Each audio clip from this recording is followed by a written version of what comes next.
CM Revanth రెడ్డితో మాజీ మంత్రి హరీష్ రావు, పద్మారావు, మల్లారెడ్డి భేటీ కావడం తెలంగాణ రాజకీయాల్లో ప్రస్తుతం హాట్ టాపిక్ గా మారింది. వారి భేటీలపై రాజకీయ వర్గాల్లో రకరకాల చర్చలు మొదలయ్యాయి.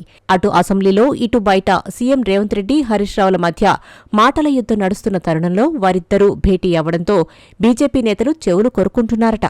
బీఆర్ఎస్ ఎమ్మెల్యేలు సీఎం రేవంత్ రెడ్డిని ప్రత్యేకంగా వెళ్లి కలవడంపై తెలంగాణ పొలిటికల్ సర్కిల్స్లో పెద్ద డిబేటే నడుస్తోంది.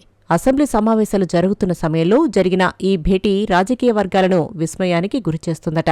సీఎం రేవంత్ రెడ్డి, హరీష్ల మధ్య అసెంబ్లీలో, బయట మాటల యుద్ధం నడుస్తుంది.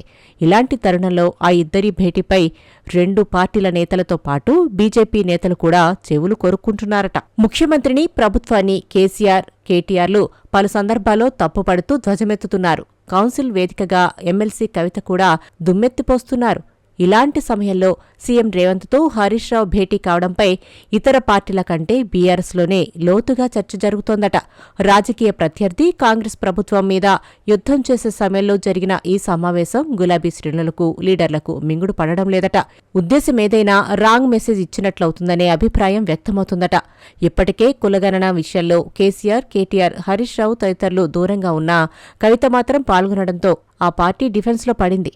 దానికి కొనసాగింపుగా ఇప్పుడు హరీష్ రావు వ్యవహారం ఆ పార్టీకి కొత్త తలనొప్పిలా తయారైందట. ముఖ్యమంత్రిని ఎందుకు కలిశారనే అంశంపై హరీష్ రావు స్వయంగా వివరణ ఇచ్చినా దానిపై చర్చలు మాత్రం ఆగడం లేదు.